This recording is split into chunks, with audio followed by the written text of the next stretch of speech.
Welcome back. ঘটনাস্থল YouTube চ্যানেলে আপনাদের স্বাগত জানাচ্ছি আমি শ্যাম। আপনারা শুনছেন ঘটনাস্থল ইউটিউব চ্যানেল এক্সক্লুসিভ সত্যভৌতিক ঘটনা। আজকে আমাদের সঙ্গে একটা দুর্দান্ত সত্যভৌতিক ঘটনা আছে। ঘটনার সিনারিওটা কিছুটা এরকম যে একটা নদী আর নদীর পাশে কবরস্থান। আপনারা বুঝতেই পারছেন ঘটনাটা কতটা গা ছমছম হতে চলেছে। মানে রাতের বেলা আপনি যদি কোনো নদীতে নৌকা নিয়ে যাচ্ছেন আর পাশে যদি কবরস্থান থাকে, তাহলে ভাবুন একবার আপনার কেমন লাগবে। তাহলে আর একটু বেশি করেই আমরা ভাবাবো, আমরা চলে যাব সরাসরি ঘটনায়। বেশি দেরি করব না। শুরু করছি আজকে সত্যভৌতিক ঘটনার এপিসোড।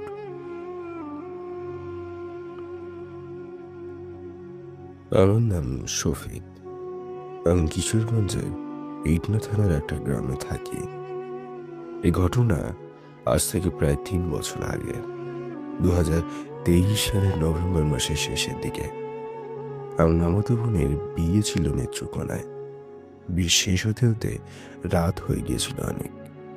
আমার ফেরার একটাই রাস্তা ছিল, নৌকা। বাসে গেলে ঘুরে যেতে হবে, 3 ঘন্টাও বেশি সময় লাগবে।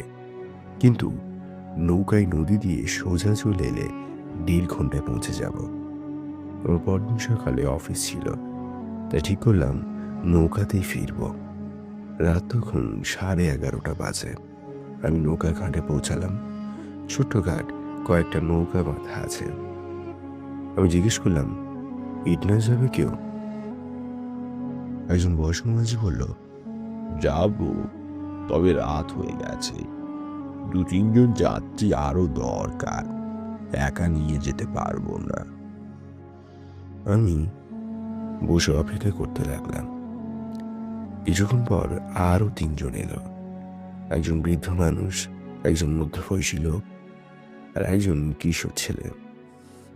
মাঝি বলল, চলেন, উঠুন। আমরা নৌকায় উঠলাম। নৌকাটা ছোট, 6 দেওয়া, কাঠের তৈরি, পুরানো। মাঝিটা কথা বলতো কম, চুপচাপ বসে বইটা টানতে শুরু করলো। নৌকা ছাড়ল। চাঁদ ছিল না সেদিন, আকাশে মেঘ, আলো খুব কম। শুধু মাঝির একটি হ্যারিকেন জ্বলছিল। আমি ব্যাগ খুলে নিয়ে বসে রইলাম। নদীর পানি কালো দেখাচ্ছিল, শব্দ ছিল না, শুধু বৈঠার পানিতে পড়ার শব্দ, ঝকঝক করে। আমার পাশে যে মধ্যবয়সী লোকটি বসেছিল, সে বলল, এই পথে রাতে যেতে ভালো লাগে আপনার? আমি বললাম, কেন, কোনো সমস্যা আছে? সে আসতে বলল, না, সমস্যা নেই, তবে একটু নিরিবিলি পথ। আমি বুঝলাম না সে কি বোঝাতে চাইছে। মাঝি পিছন থেকে বলল, চুপ থাকেন, কম কথা বলেন। তার গলস্বর অদ্ভুত শক্ত ছিল। আমরা চুপ করে গেলাম। নৌকা চলছে। আমি জানলা দিয়ে বাইরে তাকালাম। 2 ধারে অন্ধকার। মাঝে মাঝে দূরে কোনো ঘরের আলো দেখা যাচ্ছে। তারপর আবার অন্ধকার। নদীটা চওড়া নয়, কিন্তু স্রোত আছে। নৌকা আস্তে আস্তে চলছে। আমি ঘড়ি দেখলাম, রাত 12টা 20 মিনিট। আমি ভাবলাম আর ঘন্টা খানিক লাগবে, তারপর বাড়ি পৌঁছে ঘুমাতে পারবো। মিনিট 20 পর আমি একটা অদ্ভুত ব্যাপার লক্ষ্য করলাম। বাতাসের তাপমাত্রা কেমন কমে গেছে। আগে গরম ছিল না, কিন্তু এখন প্রচণ্ড ঠান্ডা, যেন কুয়াশার মধ্যে ঢুকে গেছি। কিন্তু কুয়াশা নেই, শুধু ঠান্ডা। আমি কম্বল গায়ে দিলাম। দেখলাম অন্যরাও কাঁপছে। বৃদ্ধ লোকটা মাঝিকে জিজ্ঞেস করলো, এত ঠান্ডা কেন? মাঝি কোনো উত্তর দিল না, শুধু বইটা টানছে। তার মুখে কোনো ভাব নেই, একদম শূন্য। আরো কয়েক মিনিট পর আমি ডান দিকে তাকিয়ে দেখলাম নদীর পাড়ে কিছু পাথর দেখা যাচ্ছে। অন্ধকারে পরিষ্কার দেখা যাচ্ছে না, কিন্তু মনে হলো কবরের পাথর। আমি মাঝিকে জিজ্ঞেস করলাম, ওটা কি মাঝি ভাই? মাঝি না দেখেই বলল, কবরস্থান। আমার বুকটা একটু চাপ অনুভব করলো। কবরস্থান, নদীর ধারে। আমি আবারও তাকালাম। হ্যাঁ, কবরস্থান বেশ বড়। অনেক কবর, কিছু হেলে পড়েছে, কিছু ভাঙা, পুরনো, খুব পুরনো। আর আমাদের নৌকা ঠিক সেই কবরস্থানের পাড় দিয়ে যাচ্ছে, খুব কাছ দিয়ে। মধ্যবয়সী লোকটি আমার কানের কাছে ফিসফিস করে বলল, এই কবরস্থানের কথা শুনেছেন? আমি মাথা নাড়লাম, না। সে বলল, এখানে নাকি পুরনো সময় অনেক অপঘাতে মৃত্যু হওয়া মানুষ দাপন করা হতো। নদীতে ডুবে মরা, নৌকা ডুবি, আত্মহত্যা, এই ধরনের মৃত্যু। এই কবরস্থানের নাম তালতলা কবরস্থান। লোকে বলে রাতে এখানে। মাঝি হঠাৎ জোরে বলল, থামুন, আর কথা বলবেন না। তার গলা কাঁপছিল। আমি চমকে গেলাম। মধ্যবয়সী লোকটি চুপ করে গেল। নৌকা চলছে, বৈঠার শব্দটি ঝপঝপ করে পানিতে আওয়াজ করছে। আমি কবরস্থানের দিকে তাকিয়েছিলাম। অন্ধকারে কবরগুলি ছায়ার মতন দেখাচ্ছিল। হঠাৎই আমার মনে হলো কবরগুলোর মধ্যে কেউ দাঁড়িয়ে আছে। আমি চোখ শুরু করে দেখার চেষ্টা করলাম। না, কেউ নেই, শুধু কবর। কিন্তু অনুভূতিটা যাচ্ছে না। মনে হচ্ছে কেউ আমাদের দেখছে, নৌকার দিকে তাকিয়ে আছে। আমি চোখ সরিয়ে নিলাম সেখান থেকে। মনে মনে আয়াতুল কুরসি পড়তে লাগলাম। হঠাৎ নৌকার পাশের পানিতে একটা শব্দ হলো, বুদবুদের শব্দ, যেন কিছু একটা উঠছে। আমি তাকালাম। অন্ধকারে কিছু দেখা যাচ্ছে না, কিন্তু পানিতে বুদবুদ উঠছে, অনেক বুদবুদ, যেন কেউ পানির নিচে শ্বাস ছাড়ছে। বৃদ্ধ লোকটি বলল, মাছ হবে হয়তো। কিন্তু মাঝি কিছু বলল না, শুধু আরো জোরে বৈঠা টানতে লাগলো। নৌকার গতি বাড়ল। আমি বুঝলাম মাঝি ভয় পেয়েছে, এবং সেটা আমাকে আরো ভয় পাইয়ে দিল। কবরস্থান এখনো পাশে আছে, শেষ হচ্ছে না। আমি ভাবলাম, কত বড়ই কবরস্থান, মনে হচ্ছে মাইলের পর মাইল চলে গেছে। হঠাৎ একটা গন্ধ এলো, মাটির গন্ধ, তাজা মাটির গন্ধ, যেমন বৃষ্টির পরে মাটি থেকে গন্ধ আসে। কিন্তু বৃষ্টি হয়নি, আর এই গন্ধটা একটু অন্যরকম, মিষ্টি না, বরং ভারী, পচা মাটির মতন। কিশোর ছেলেটা বলল, কেমন একটা গন্ধ আসছে না? মাঝি চুপ, কেউ কিছু বলল না। গন্ধটা বেড়েই চলেছে। আমার মাথা ঘুরছে সেই গন্ধে। আমি নাকে আউম দিলাম, কিন্তু গন্ধ যাচ্ছে না কোনোভাবে। মনে হচ্ছে গন্ধটা বাতাসে না, আমার নিজের ভিতর থেকে আসছে। নৌকো চলছে। আমি ঘড়ি দেখলাম, রাত 1টা বাজে। আমি হিসেব করলাম, আমি নৌকায় উঠেছি 11:30টায়, তার মানে 1.5 ঘন্টা হয়ে গেছে, কিন্তু এখনো পৌঁছায়নি। আমি মাঝিকে জিজ্ঞেস করলাম, আর কতক্ষণ লাগবে মাঝি ভাই? মাঝি বলল, আর একটু। তার গলা কাঁপছিল। আমি বুঝতে পারলাম কিছু একটা ঠিক নেই, কিন্তু কি? নৌকা তো চলছে, পথ ঠিক আছে, তাহলে? হঠাৎ মাঝি বলে উঠল, আপনারা কয়জন উঠেছিলেন? আমি বললাম, 4 জন। আমরা 4 জন উঠেছিলাম। মাঝি বলল, এখন কয়জন আছেন? আমি চারপাশে তাকালাম। আমি, বৃদ্ধ লোক, মধ্যবয়সী লোক, কিশোর ছেলে, 4 জন। আমি বললাম, 4 জনই আছি তো। মাঝি কিছুক্ষণ চুপ করে রইল, তারপর বলল, ঠিক আছে। কিন্তু তার মুখের ভাব বলছিল কিছু ঠিক নেই। আমার গায়ে কাঁটা দিল। আমি আবার গুনলাম, 1, 2, 3, 4, 4 জনই আছি। তাহলে মাঝি কেন জিজ্ঞেস করলো? কবরস্থান এখনো পাশে আছে। আমি দেখছি কবরগুলোকে, অন্ধকার, অস্পষ্ট, কিন্তু মনে হচ্ছে কবরগুলো আরো কাছে এসে গেছে। আগে যেন একটু দূরে ছিল, এখন যেন নদীর একদম ধারে। আমি মাঝিকে বললাম, নৌকা কি একটু ডান দিকে ঝুঁকে গেছে? মাঝি বলল, না না, সোজাই চলছে। কিন্তু আমার তো মনে হচ্ছে কবরস্থান যেন আমাদের কাছের দিকে আসে। আমি জানলা থেকে মুখ সরিয়ে নিলাম, ভিতরের দিকে তাকালাম। বৃদ্ধ লোকটা চোখ বন্ধ করে বসে আছে, মনে হয় কোরআন পড়ছে। ঠোঁটটা নড়ছে। মধ্যবয়সী লোকটা শক্ত করে তার ব্যাগ ধরে আছে। কিশোর ছেলেটা কোণে গুটিসুটি হয়ে বসে আছে, ভয় পেয়েছে, সেটা দেখেই বোঝা যাচ্ছে। হঠাৎ নৌকা থেমে গেল, বইটার শব্দ বন্ধ। আমি চমকে উঠলাম। কি হলো? মাঝি কিছু বলল না। সে বইটা ধরে টানছে, কিন্তু নৌকা এক ফোঁটাও নড়ছে না, যেন কিছু একটা আটকে আছে। মাঝি জোরে জোরে টানছে, নৌকার নড়ল না। বৃদ্ধ লোক বলল, কি হয়েছে? কোথাও আটকেছে নাকি? মাঝি ঘামছে। আমি দেখতে পাচ্ছি তার কপালে ঘাম। সে বলল, কিছু একটা নিচে ধরে আছে। আমার বুক ধক করে উঠল। নিচে? পানির নিচে কি ধরে আছে? মাঝি বইটা দিয়ে পানিতে খোঁচা দিল, একবার দুইবার। হঠাৎ নৌকা ঝাঁকুনি দিল। আমরা সবাই ঢলে গেলাম। নৌকা আবার নড়তে শুরু করলো। মাঝি দ্রুত বইটা টানতে লাগলো। আমি পানির দিকে তাকালাম। পানির নিচে কিছু একটা ছিল, অন্ধকারে দেখা যাচ্ছিল না, কিন্তু আমি অনুভব করতে পারছিলাম কিছু একটা নৌকার নিচ দিয়ে চলে গেল, বড় কিছু। আমি ভয় পেয়ে গেলাম। মধ্যবয়সী লোক বলল, গাছের গুঁড়ি হবে, পানিতে ভাসছিল হয়তো। কিন্তু তার গড়ে বিশ্বাস ছিল না। আমিও বিশ্বাস করলাম না। নৌকা আবার চলছে।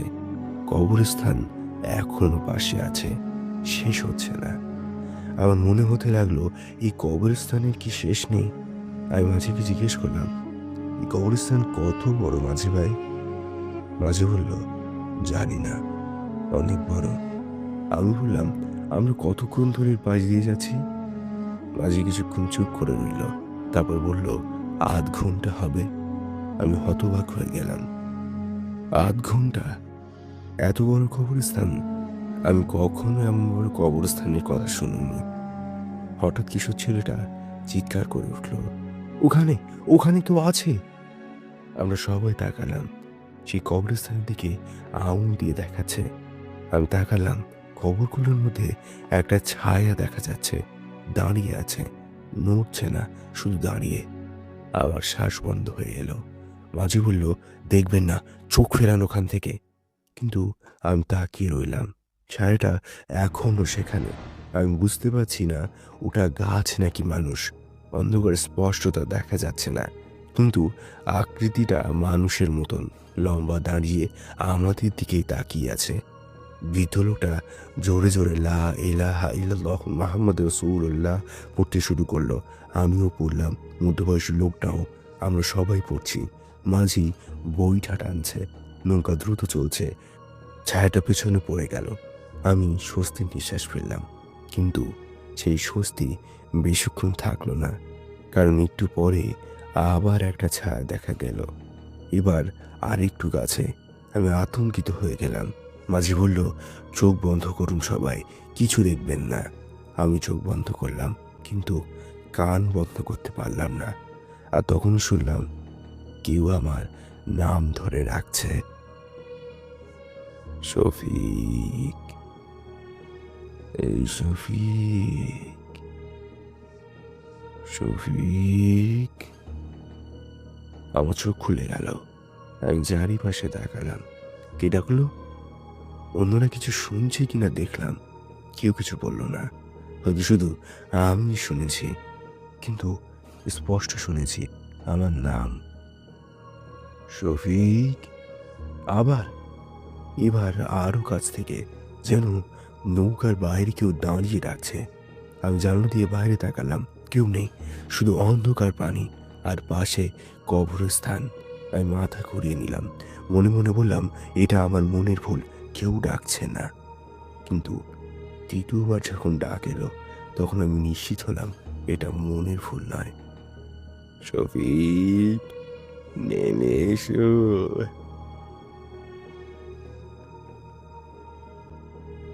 আমার সারা শরীরে কাঁপুনি দিল। নেমে এসো? কোথায়? পানিতে? আমি মাঝিকে জিজ্ঞেস করলাম, আপনি কিছু শুনেছেন? মাঝি বলল, কি? আমি বললাম, কিছু যেন ডাকছে আমাকে। মাঝি থমকে গেল, তারপর দ্রুত বলল, কোনো সাড়া দেবেন না, যাই শুনুন সাড়া দেবেন না। আমি বুঝলাম মাঝি জানে, সে জানে এই জায়গায় কি হয়, কিন্তু সে বলছে না। নৌকা চলছে, আমি বসে আছি, চোখ বন্ধ করে কোরআন পড়ছি, কিন্তু মনোযোগ নেই, ভয় পেয়ে আছি। হঠাৎ আমার মনে হলো আমার নিজের শ্বাসের শব্দ খুব জোরে জোরে শোনা যাচ্ছে। আমি শ্বাস নিচ্ছি, কিন্তু শব্দটা অস্বাভাবিক জোরে, যেন আমি খুব কাছে কানের পাশে শ্বাস নিচ্ছি। আমি শ্বাস আটকে রাখলাম, কিন্তু শব্দ বন্ধ হলো না, শ্বাসের শব্দ চলছে। আমি চোখ খুলে চারিপাশে তাকালাম, সবাই চুপচাপ বসে আছে। তাহলে শব্দ কার? আমি বুঝতে পারলাম এই শব্দ আমার না, অন্য কারো। মধ্যবয়সী লোকটি হঠাৎ বলে উঠল, নৌকায় কেউ বেশি আছে।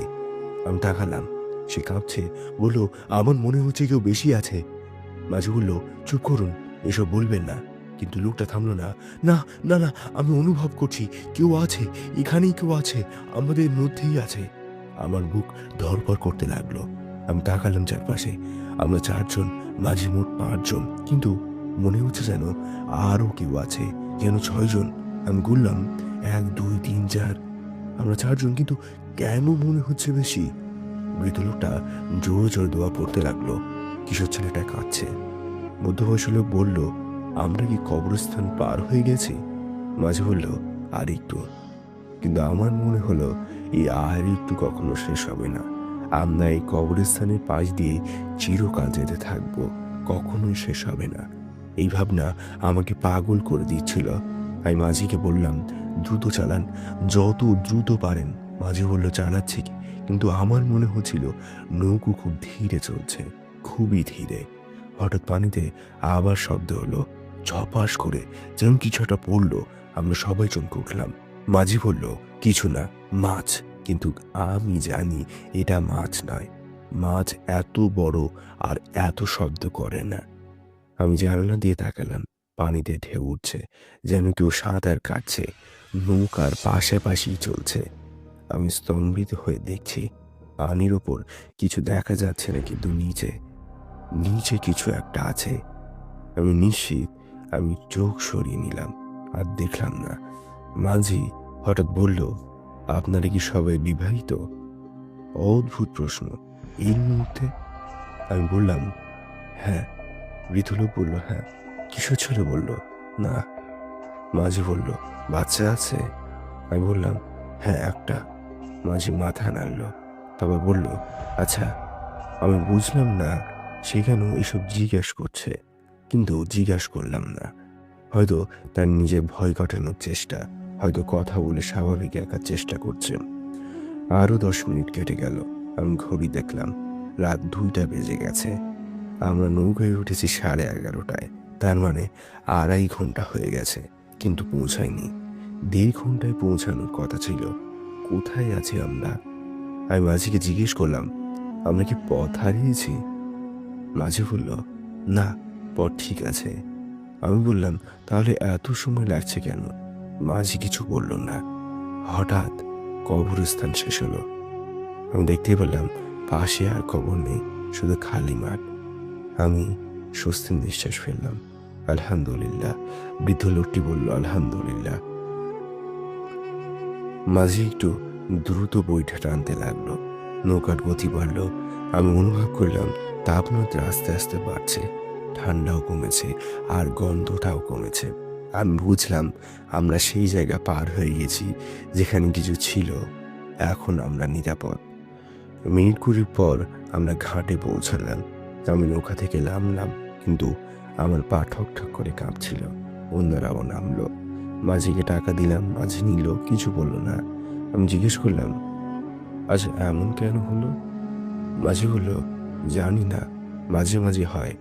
ওই জায়গা খারাপ, কিন্তু আমরা যেতে বাধ্য, অন্য পথ নেই। আমি বললাম, আপনি কি এই পথে আগেও এমন দেখেছেন? মাঝি একটু থামলো, তারপর বলল, দেখেছি অনেকবার, কিন্তু আজকে একটু বেশি ছিল। আমি জিজ্ঞেস করলাম, কি বেশি ছিল? মাঝে আমার দিকে তাকালো, তার চোখে ভয়। বলল, আপনারা কয়জন নামলেন? আমি বললাম, আমরা 4 জন তো। মাঝি মাথা নাড়ল। বলল, আচ্ছা যান। আমি বাড়ি ফিরলাম। সেই রাতের পর থেকে আর সেই পথে যায়নি। নদী দিয়ে নৌকায় যাওয়া বন্ধ করে দিয়েছি। মাঝে মাঝে ভাবি, মাঝি কেন জিজ্ঞেস করেছিল আমরা কয়েকজন নামলাম। সে কি মনে করছিল বেশি কেউ ছিল? আমি তো অনুভব করছিলাম মনে হচ্ছিল কেউ বেশি আছে, কিন্তু দেখিনি, শুধু অনুভব করেছি। গত সপ্তাহে শুনলাম সেই কিশোর ছেলেটি অসুস্থ হয়ে পড়েছে, জ্বর আসছে যাচ্ছে, ডাক্তার কিছু বুঝতে পারছে না। তার পরিবার তাকে কবিরাজের কাছে নিয়ে গেছে। আমি জানি না এটা এই রাতের সাথে সম্পর্কিত কিনা, কিন্তু আমার মনে হয় হ্যাঁ। কারণ আমি মাঝে মাঝে অসুস্থ বোধ করি, রাতে ঘুম হয় না, স্বপ্ন দেখি কবরস্থান, পানি, নৌকা, আর সেই ছায়া যা দাঁড়িয়েছিল কবরের পাশে। নৌকা ঘাটে ভিড়ে ছিল ঠিকই, আমরা নেমেছিলাম, কিন্তু মাঝি যখন জিজ্ঞেস করলো আপনারা কয়জন নামলেন, তখন আমি বুঝতে পারিনি সে কি বোঝাতে চাইছে। এখন বুঝি কবরস্থান পার ছেড়ে আসার সময় সবাই যে নৌকা থেকে নেমেছিল তার প্রমাণ আমি আজও পাইনি।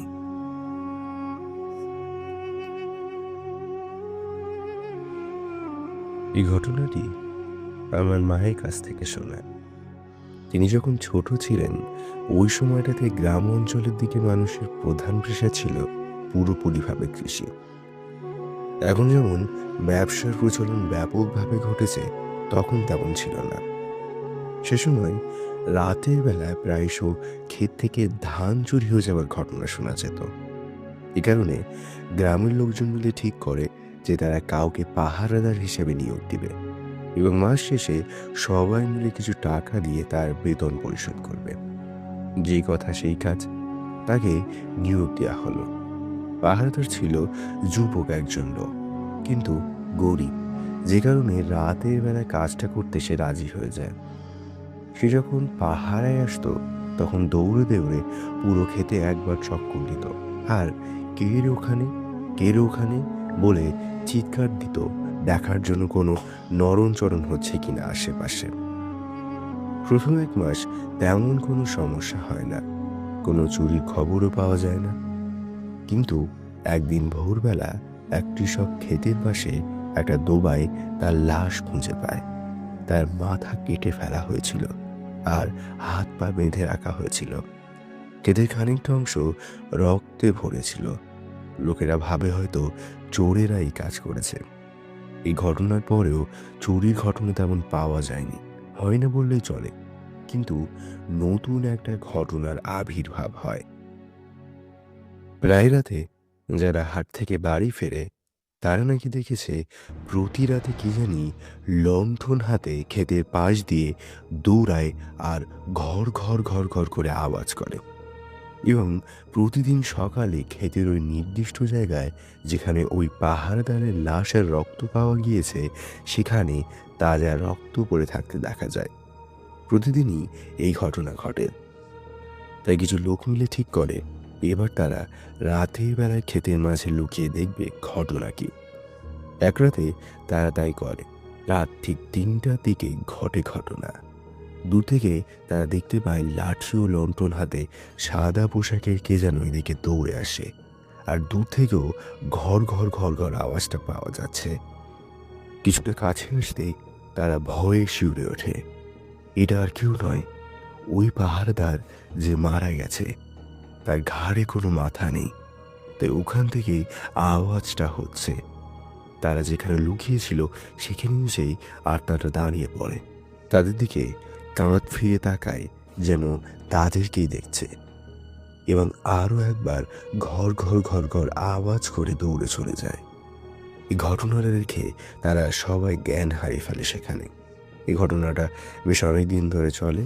এখন মাঝে মাঝে নাকি দূর থেকে সাদা পোশাকের কাউকে দৌড়ে দেখতে পাওয়া যায়। ছোট ঘটনা, গ্রাম বাংলা সত্য প্রতীক ঘটনা। যিনি পাঠিয়েছেন তাদেরকে অনেক অনেক ধন্যবাদ। আরও আরও ঘটনা পাঠান। আমাদের ঘটনা আপনাদের পছন্দ হলে অবশ্যই লাইক করুন, শেয়ার করুন ঘটনাস্থল ইউটিউব চ্যানেলকে।